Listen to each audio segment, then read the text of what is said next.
बहुत समय पहले की बात है। एक गांव में छोटा सा परिवार रहता था। उसमें महेश और उसकी पत्नी महिमा और उनका 4 महीने का एक छोटा बेटा रहता था। उनके पास वाले घर में कैलाश और उसकी पत्नी रानी रहते थे। दोनों परिवारों की अच्छी खासी बनती थी। एक दिन महिमा गर्मी में रसोई में काम कर रही होती है। तभी उसका बेटा रोने लगता है। अजी सुनते हो, जरा लल्ला को हवा कर दो। देखना बेचारा गर्मी में कितना चिड़चिड़ा हो रहा है और रोए जा रहा है। अरे भाग्यवान, मुझे भी तो काम पर निकलना है। पर मैं भी तो काम कर रही हूँ। आप इस गर्मी का कुछ करो जी, दिन पर दिन बढ़ती जा रही है और जीना मुश्किल हो रहा है। अब इसमें मैं क्या कर सकता हूँ। चलो अब मैं जा रहा हूँ। कैलाश मेरा इंतजार कर रहा होगा। महेश और कैलाश दोनों काम पर निकल जाते हैं। रास्ते में उन्हें दुकान के आगे भीड़ लगी हुई दिखती है। वह जाकर देखते हैं तो पता चलता है वहां एक औरत ने कूलर की दुकान खोली है।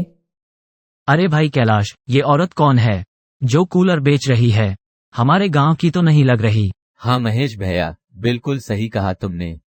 और मुझे तो ये समझ नहीं आ रहा कि बिना बिजली के ये कूलर कैसे चल सकता है।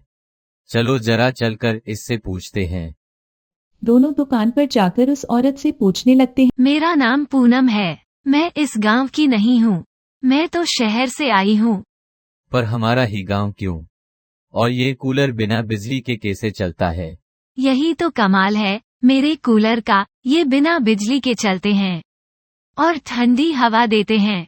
आजकल शहर में न जाने कितनी नई नई तकनीक आ गई है। आपको नहीं पता, पर मुझे पता चला है कि इस गांव में बिजली नहीं है और लोग बड़े ही परेशान हैं। तो मैंने सोचा कि मैं अपनी दुकान क्यों ना यहाँ ही खोल दूं। यहाँ काफी अच्छी चलेगी। हाँ, पर तुम्हारी दुकान यहाँ नहीं चलेगी। इतनी महंगी चीज खरीदना यहाँ किसी के बस की नहीं है। अरे भैया, कहीं महंगी नहीं है ये कूलर। अगर आपको यकीन नहीं है तो बिना पैसे दिए ही कूलर ले जाओ। जब आपको अच्छे से यकीन हो जाए तो पैसे दे जाना।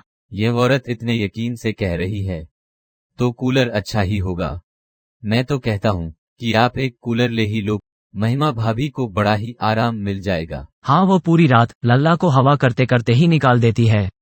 लल्ला भी फिर चैन से सोया करेगा। महेश उस दुकान से कूलर खरीद लेता है।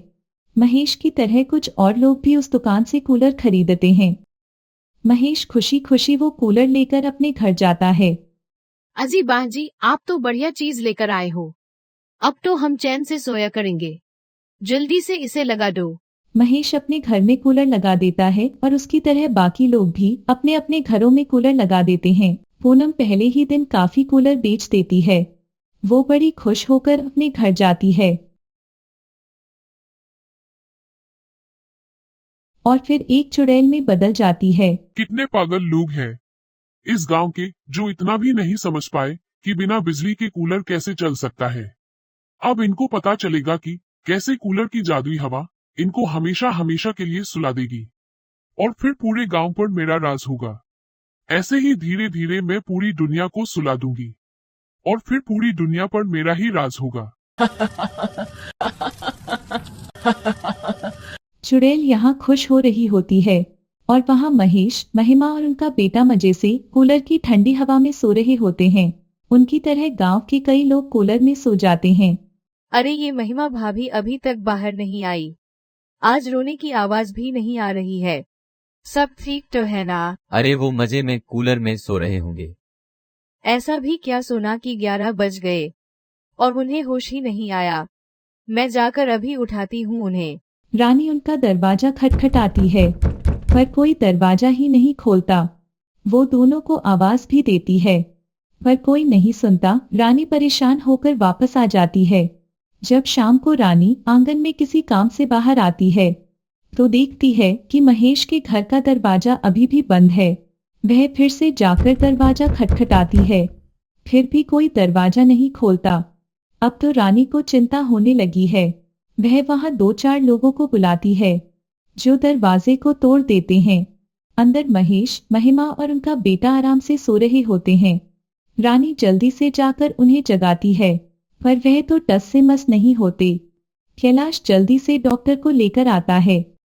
डॉक्टर उनको चेक करता है तो उसे भी कुछ समझ नहीं आता। डॉक्टर वहां से चला जाता है और वे तीनों सोते रहते हैं। उसके बाद गांव के कुछ और लोगों के बारे में भी यही सुनने को मिलता है कि वह उठ नहीं रहे। अब पूरे गांव में यह बात आग की तरह फैल जाती है। रानी और कैलाश महिमा और महेश के बहुत ही अच्छे पड़ोसी होते हैं और वो उनके लिए चिंता में होते हैं। रानी तो एक पल भी चैन से नहीं बैठती। वह बार बार उनके घर में जाकर महिमा और महेश को देखती रहती है। एक बार वह जब वहां जाकर उनको देखती है तो उसकी नजर उस कूलर पर जाती है। ये कमरा कुछ ज्यादा ही ठंडा हो रहा है। कहीं ये कूलर इन लोगों को नुकसान न पहुंचाए। मैं उनसे बोलकर सबसे पहले इसे ही बंद कराती हूँ। रानी घर जाकर कैलाश से बोलती है कि कूलर को बंद कर दें। कमरा बहुत ज्यादा ठंडा हो रहा है। पर कैलाश को कूलर बंद करना नहीं आता था। रानी को चैन नहीं पड़ता और वह रात में ही उस कूलर बेचने वाले के घर जाती है कि कूलर कैसे बंद होता है। रानी दरवाजा खटखटाने ही वाली होती है कि उसे अजीब तरह से हंसने की आवाज सुनाई देती है। अरे ये इतने अजीब तरीके से कौन हंस रहा है? ये औरत तो यहाँ अकेले ही रहती है। रानी चुपके से खिड़की में झांक कर अंदर देखने लगती है। वह अंदर का नजारा देखकर दंग रह जाती है। उसके होश उड़ जाते हैं। अब वह दिन दूर नहीं जब मैं इस गांव के सभी लोगों को हमेशा हमेशा के लिए सुला दूंगी। फिर इस गांव पर मेरा ही राज होगा। हे भगवान, कूलर वाली औरत तो एक चुड़ैल है। मतलब ये सब इसी का करा धरा है। इसी के कूलर की वजह से गांव के सभी लोग सो गए और उठ नहीं रहे। मुझे जल्दी से ये बात सभी गांव वालों को बतानी होगी। रानी जल्दी से घर जाती है और बुरी तरह से हांफने लगती है। कैलाश उसे इस हालत में देखकर घबरा जाता है। क्या हुआ रानी? तुम इतनी परेशान क्यों हो? तुम तो पूनम के पास गई थी ना?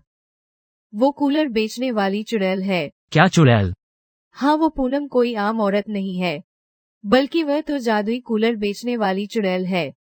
उसका कूलर जिन जिन लोगों ने लगाया है वे सोकर उठ नहीं रहे, क्योंकि उस कूलर की हवा जादुई है। जो एक बार उसमें सो जाता है वो उठता नहीं है। अरे भगवान, अब हम क्या करेंगे? रानी, कैसे उस चुड़ैल को खत्म करें और गांव के लोगों को उससे कैसे बचाएंगे? मेरे पास एक तरकीब है जिससे चुड़ैल भी मर जाएगी और गांव वाले भी बच जाएंगे। पर हमें और लोगों की मदद की जरूरत होगी। चलो पहले कुछ लोगों को इकट्ठा करते हैं और उनको सारी बात बताते हैं। रानी और कैलाश कुछ गांव वाले को इकट्ठा करते हैं और उन्हें सारी बात बताते हैं। अगले दिन रानी और कैलाश पूनम की दुकान पर जाते हैं। अरे बहन, ये कूलर कितने का दिया? ये तो बस 2000 का है। वो तो ठीक है, ये ठीक से चलता भी है या नहीं? अरे आप इसे अपने घर में लगाकर तो देखो। यह आपका घर शिमला ना बना दे। तो मेरा नाम पूनम नहीं? हाँ, मैं ऐसी हवाबाजी बातों पर यकीन नहीं करती। अरे मैंने कहा ना ये बढ़िया चलेगा, वरना पूरे पैसे वापस। अजी आप चलो यहाँ से, ये औरत तो हमें पागल बना रही है। इसके खटारा कूलर चलते नहीं है, इसीलिए बिना चलाए हमें चेप रही है। पूनम रानी की बात सुनकर चिढ़ जाती है। वह गुस्से में आकर रानी से लड़ने लगती है और मौके का फायदा उठाकर कैलाश उस दुकान की चाबी उठा लेता है। फिर दोनों झगड़ा बंद करके वहां से चले जाते हैं। सब लोग रात होने का इंतजार करने लगते हैं। जैसे ही रात होती है, रानी और कैलाश चुड़ैल के घर जाते हैं और खिड़की में झांकर देखते हैं कि चुड़ैल सोई है या नहीं। जैसे ही चुड़ैल सो जाती है, वह गांव वालों के साथ मिलकर उसकी दुकान पर जाते हैं और वहां से सारे कूलर निकाल लेते हैं। उसके बाद गांव वालों के घरों से भी कूलर निकाल देते हैं। सब लोग मिलकर सारे कूलर चुड़ैल के घर लगा देते हैं। कुछ ही देर में चुड़ैल का घर बर्फ जैसा ठंडा हो जाता है। चुड़ैल उस कूलर की हवा में मजे से सोती है और फिर कभी दोबारा नहीं उठती। चलो चलो अब बाकी लोगों को जाकर देखते हैं। अब तो उनके घर पहले जैसे हो गए होंगे और सभी लोग नींद से जाग चुके होंगे। सबसे पहले सब लोग महिमा और महेश के घर जाकर देखते हैं। वह नींद से उठ जाते हैं। आप सब लोग यहाँ क्या कर रहे हैं? और मुझे ऐसा क्यों लग रहा है कि मैं बहुत दिनों बाद सोकर उठी हूँ? रानी महेश और महिमा को सारी बात बता देती है। उसके बाद गांव में सोए सभी लोग गर्मी से जाग जाते हैं और अपने गांव की ताजी हवा में खुश रहने लगते हैं, जो शहर की कूलर से लाख गुना अच्छी होती है।